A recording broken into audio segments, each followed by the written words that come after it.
Кішкентай шалт бассақ суға батып кетеміз, аяғымыз суға толды. Мына жерде бассаң суға кетемін уж. Жол жоқ. Жаяу 5 километр жаяу жүруді көздеп отырмыз, енді амал.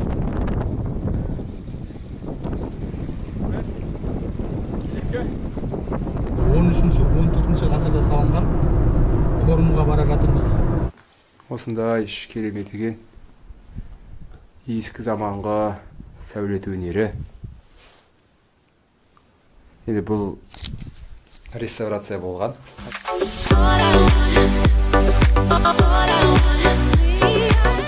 Сәлем достар, бүгін кішігірім экспедицияға жолға шықтық. Қасымда досым, бауырым Айболат. Ассалаумағалейкум баршаңызға.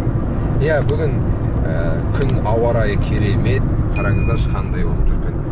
Күнде шығып, жерден бірақ қарлар әлі толайымен кетпеген. Қара жер көрініп тұр. Әрине енді наурыз айының соңы, сәуір келе жатыр. Қазақта айтады, сәуір болмайды, тәуір болмайды дейді.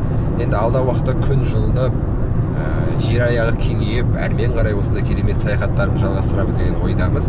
Қазақтың кең жерінде, ұлан байтақ жерінде әрине мұраларда, жәдігерлерде, қорымдарда өте көп. Соның бірі бірегейі таза мінсіз асыл тас су түбінде жатады, таза мінсіз асыл сөз ой түбінде жатады деп айтып кеткен асан қайғымыз бар. Аңыздардан, фольклорлық туындылардан біліп көріп жүрсіздер, естіп жүрсіздер, оқып жүрсіздер. Осы асан қайғы желмаяға мініп, жер іздеп, бүкіл қазақ елінің жерін шарлап шыққан. Осы Ақтөбе облысында асан қайғының баласы Абатқа арналған тамаша бір қорым бар екен. Абат байтақ деп аталады. Сол қорымды өз көзімізбен көріп, тарихымызға қайтадан бір оралып, еске түсіріп, рухани жаңғырып қайтуды көздеп отырмыз. Сәт сапар болсын тағы да. Жол өте керемет. Баратын жолымыз тегіс, әрине. Қазақтың жерлері білесіздер ғой. Соның ішінде Ақтөбенің жолы қандай шұрық тесік екен. Бірақ осы Абат байтақ қорымына баратын жол тамаша керемет. Теп-тегіс, шамамен бір сағат, 1,5 сағатта барамыз, Алла қаласа. Иә, достар, енді жол ұзақ болғасын әңгіме айтып отырамыз. Неше түрлі тақырыптар қозғаймыз. Жалпы қалай осындай қорымдарға жиі барып тұрасың ба? Менің ойымша, әр адам тарихын білуі тиіс, ең біріншіден. Содан соң ой өрісінің кеңеюіне, жалпы адамның тұлға болып қалыптасуына осындай экспедициялар оң әсер береді деген ойдамын.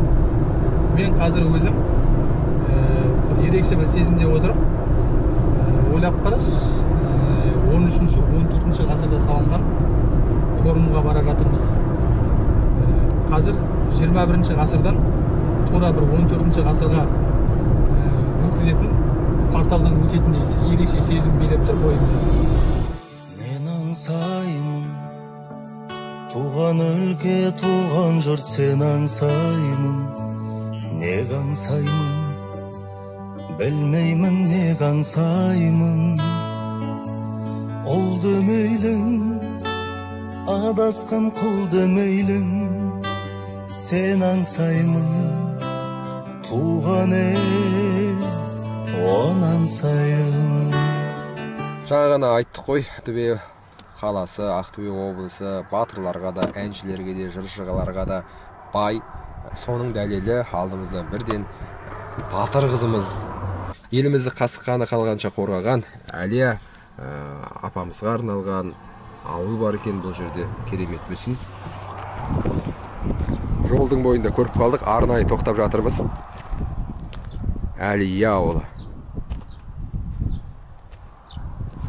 Ақтөбеден шамалы. Ақтөбеден 30-40 километр жердейді шамамен.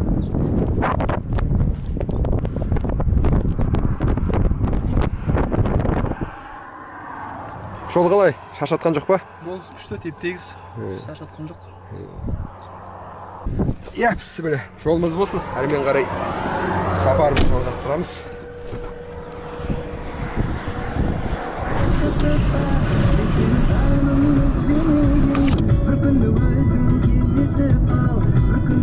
Абат байтақ мемориалды кешені дейді. Осы жерден бұрыламыз қазір. 14-15 ғасырлар Батыс Қазақстандағы халықтық сәулет өнерінің бірегей ескерткіші Ұлы Қобда өзенінің алқабындағы Абат Байтақ кесенесі дейді. Мінекей, Абат Байтақ. Серік Әжіғалиев басқарған экспедиция мүшелері зерттеген дейді. Енді мына жердің жолы. Кесенеге бір жақсы жол тартып қойса, соны айтшы. Нұр үстіне нұр болар еді, иә? Нұр үстіне нұр, гүл үстіне гүл, күн үстіне күн болады.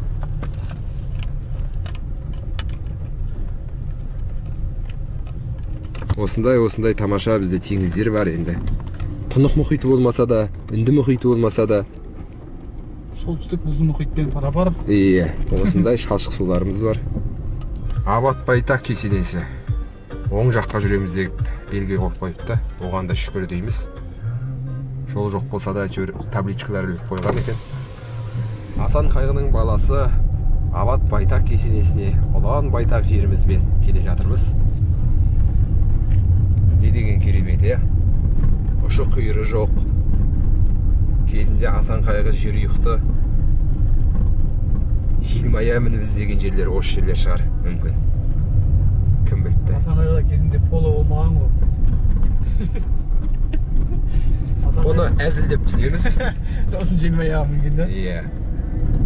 Біз ғой поломен келе жатқан. Асан Қайғының полосы болса, егер жер ұйықты поломен іздер еді. Ол кезде серігі ат болған, жылқы болған. Еш жерде қалдырмай шөлде де, суда да, көлде де баратын жеріне дәл жеткізген ғой. Осы орайда бір сөз есіме түсіп отыр. Қазақтың керемет сөзі. Атың барда кезіп жүріп жер таны дейді, ақшаң барда беріп жүріп ел таны дейді. Енді кезіндегі ата-бабамыздың аты қазір біздің енді көлігіміз ғой. Сол кезіп жүріп жер таниды деген мақсатпен осы кесенемізге келе жатырмыз. Иә, дұрыс.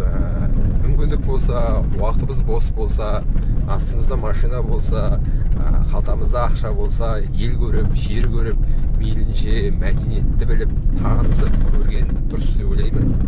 Адам одан рухани өседі. Ешқайыққа шықпай, бір қаладан тек жұмысқа, үйге, сабаққа солай айналып, круговорот бола берсе, адам бір орында қалып қояды. Сондықтан да реті келсе, міндетті түрде кесене, жаңағыдай бір әдемі тарихи жерлер емес, сыртқа шығып, осындай бір табиғатқа демалып, қарап бір шамалы ойлансақ, демалып қаласың, рухани әдемі күш-қуат жинайсың. Енді кезінде өздеріңіз ойланып қарасаңыздар, ақындар, жыршылар барлығы ауылдан шыққан. Неге ауылдан шыққан? Өйткенде еркіндік бар, ше? Орыстың бір мақалы бар ғой. Все гении рождаются в провинции, а умирают в Париже дейді. Вот, сондықтан да соның қазақша баламасын шығарған. Барлық ұлы тұлғалар ауылда туып, Алматыда өледі деген. Қуат берген дәміңмен тосың маған, қаймағыңды аңсаймын бұзылмаған. Гүлін сүйем, шалғынның бүрін сүйем, үнін сүйем, масаңның ызыңдаған. Сен аңсаймын. Жол бойы Қобда өзеніне де жеттік. Ақтөбеден шыққалы бері жол теп-тегістеп мақтанып келе жатырғанымыз сол еді. Көпірдің ар жағында мүлдем жол жоқ екен. Жылда көктемде болатын құбылыс сай-саланы су басқан, көлік жүрер жол көрінбеді. Содан не керек, артымызда қалған мал шаруашылығы фермасына соғып, сол жердегі адамдардан жол сұрайық, жөн сұрасайық деп шештік.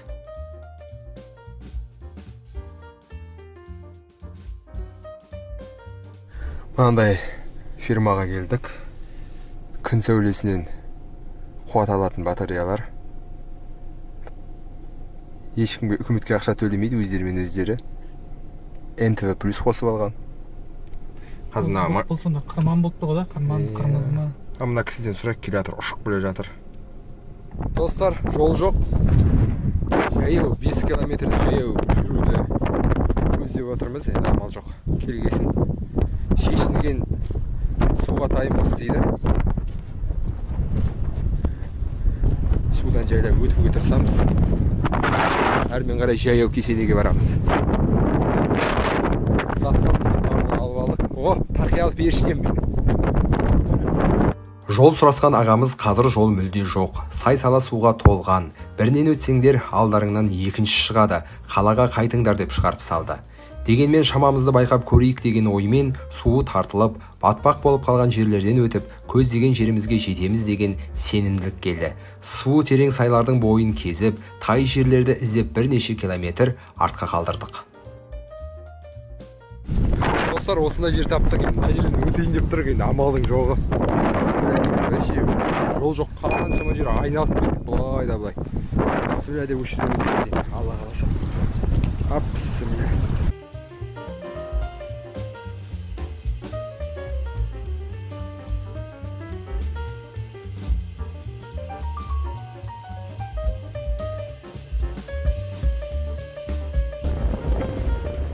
Осылай судан өту үшін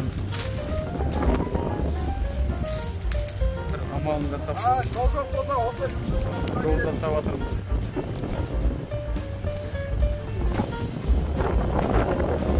Жолда барып байқанып, ежелгі адамдар құсап ағашпен, қамыспен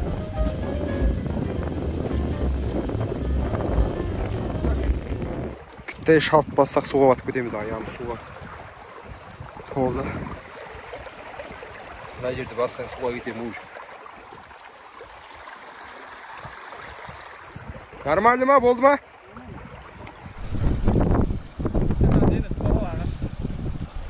О, сынып кетеді о, қатты тартсақ.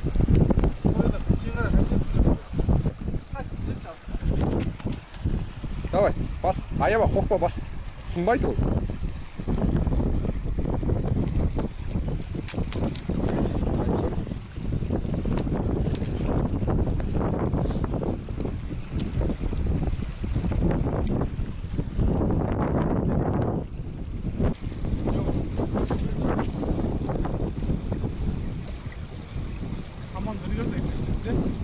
Ha? Usta bolsang, şiş.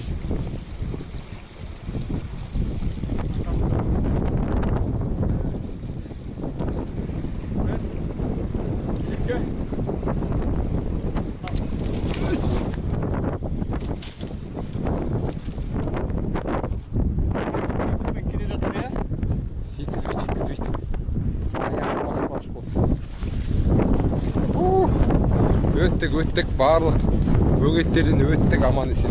Сенеге бір 2-3 километр қалды, Алла қаласа. Сен аңсаймын су кешіп от басқанда,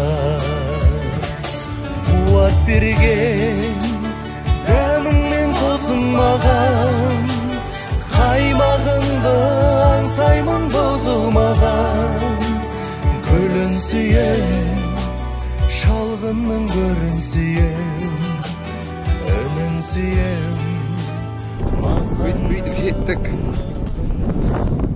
Қаншама қиындықтар, кедергілер, тосқауылдар болса да, барлығын бұзып өтіп, көздеген мақсатқа соңына дейін жету қажет. Кесененің кіре беріс жері әрлеп қойған. Бұрышат төсеп, шәндеп. Бұл кесене 14-ші ғасырдың соңы, 15-ші ғасырдың бас кезінде салынған сәулет ескерткіші. Алтын Орда мен Ноғайлы дәуірінің көзі десек те болады. Аңыз бойынша бұл мавзолей саналы ғұмыры жерұйықты іздеумен өткен Асан Қайғының ұлы Абат Батырға арнап салынған. Абат туралы аңыздарда оны халықтық, елдік тұрғыдан ойлайтын қайраткер, әкесі Асан Қайғының ізін жалғастырып, халқын бақытқа жеткізу үшін жерұйық іздеуші ретінде сипаттайды. Жыл сайын кедейлер мен жетім жесірлерге мініс көлік пен сауын малын таратып береді екен. Әкесінің тапсыруымен шөбі шүйгін, құнарлы мал өрісін іздеуге шыққан Абат Батыр осы Бесқопада желмаядан құлап қаза табады. Тағы бір аңызда қатты шаршап келіп далада ұйықтап жатқан жерінен қарақұрт шағып өлтіреді. Аңыз бойынша мавзолейде Абат пен әйелі қоса жерленген. Жалғыз ұлының қазасы Асанға орны толмас қайға келеді. Ұлына лайықты ескерткіш орнату үшін халыққа зәулім ғимарат салу туралы ойын айтады. Асанның өтініші бойынша әрбір шаңырақ бір кірпіштен әкеледі. Сөйтіп, абаттың кесенесін бүкіл халық болып бір күнде салып бітіреді. Кесенені бүкіл халық байтақ ел болып жұмылып кірісіп, бір жеңнен қол, бір жағадан бас шығарып, ұйымдасып, бірігіп тұрғызғандықтан абат атына байтақ сөзі жалғанған деп түсіндіреді көнекөз қариялар. Байтақ кең, шексіз деген ұғымды білдіреді. Осындай керемет екен. Ескі заманғы сәулет өнері. Енді бұл реставрация болған. Қай жылдары?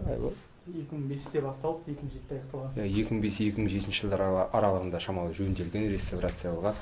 Қазір бірақ шамалы тозып қалыпты, қарлығаштар үйе салып кеткен. Торғайлар ма? Бісміллә. Бісміллә.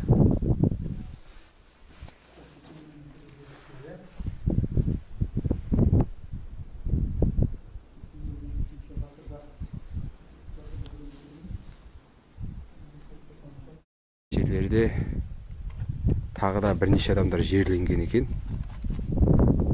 Мына жақта да бар. Күмбездер. Күлтегін ескерткіштеріне ұқсайтын тастар тұр екен. Сол тастарды қарап қайтайықшы бірге.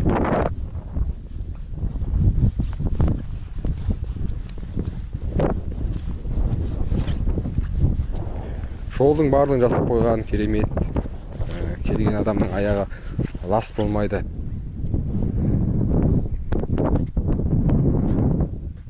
Но енді көне түрік жазулары болмаса бір араб жазуларына ұқсайды. Көне түрік жазулары шығар, Күлтегін Орхон жазуларындағы жазуларға ұқсайды. Ұқсас. Қараңыздар, қандай керемет. Көп және мына жерде өңгелер. Жан жағын қоршап, реставрация деген міне осы заттар ғой. Бұндай заттар болмаған ғой. Реставрация жан жағы бүлінбесін. Ақтөбе облысы, Қобда ауданы, Талдысай ауылынан оңтүстікке қарай 12 шақырым жерде Бесқопа жазығында орналасқан кесене мен айналасындағы қорым біртұтас кешен ретінде қалыптасқан. Ежелгі үлгідегі қорымның батыс жағында орнатылған тасқа айналған ағаш түріндегі құлыптас өзінің керемет қарапайымдылығымен көзге түседі. Олардың тарихи этнографиялық маңызы өте зор. Қорымда кіші жүздің табын, кете, шекті, ожырай, байбақты және басқа да рулардың өкілдері жерленген.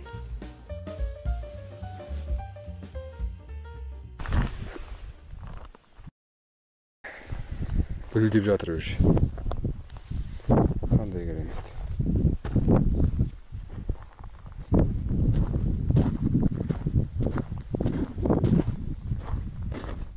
Жөндеу жұмыстары жүргізіліп жатқан сияқты, өйткені ақ тастар жақында қойылғаны көрініп тұр. Онымен қатар мына жақтағы тастар әлі ашылып, жаңағыдай әдеміленіп, астына құйылмаған ештеңе. Енді ашатын шығар мүмкін. Өйткені көп қой, қарап тұрсаңыз, қаншама мына жерде. Өте күшті бастама бұл. Әрбір Қазақстан еліміздің әрбір облысында осындай кесенелер, күмбездер, қорымдар бар әрине. Реставрация жасап, тарихымызды келген қонақтарға көрсете білсек, ол әрине біз үшін үлкен қуаныш. Бана да айтып өттік, тарихын ұмытқан ел жоғалған ұлтпен тең дейді. Тарихымызды ұмытпайық, ең бастысы. Тарихымызбен мақтана отырып, болашаққа үлкен арманмен, нық қадаммен қадам басуымыз қажет. Тек тарихтың беттерінде, тарихтың шаң басқан беттерінде қалып қоймай.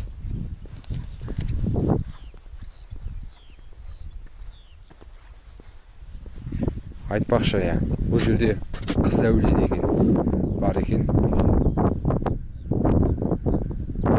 2018 жылы тас қойыпты.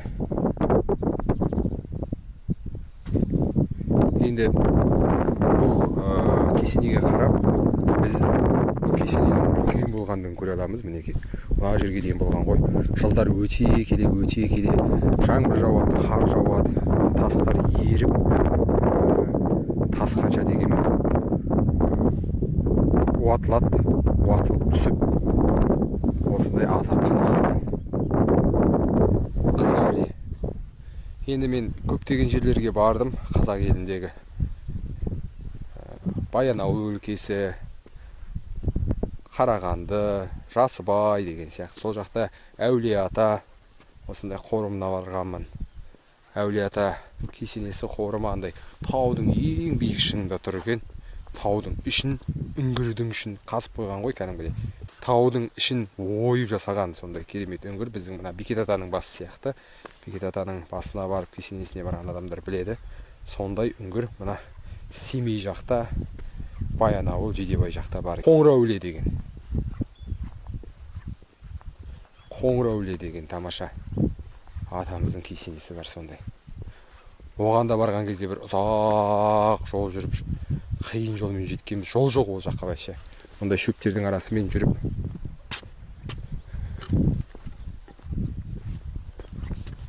Құрметті достар, көрермендер, осымен көздеген мақсатымызға жетіп, Мамат Байтақ кесенесіне бардық. Енді Алла қаласа қазір кейін қарай 1,5 сағат жаяу жүреміз. Қайттан жаңағы кедергілерден кейін қарай өту қажетпіз. Қараңғы батпай. Бұл жаққа қайтып бара жатырмыз. Жаңа көлден өтеміз деп, кедергілерден өтеміз деп жүрген кезде көзімдегі көзілдірігімді жоғалтып алғам. Соған қап. Бұл экспедициядан есте қалатын сәт осы көзілдірігімді жоғалтқаным ау деп жатыр едім. Осы орайда менен бір хадия болсын саған жаңа көзілдірік. Бұл көзілдіріктің ерекшелігі Мысыр елінен келген көзілдірік. Египеттен келген, иә? Египеттен келген. Ой, тамаша. Киіп алайын. Игілігіне тақ. Египеттен келген очкимен, көзілдірікпен бұйырса әлі де бірталай жерлерге барамыз. Рахмет. Құтты болсын. Иә.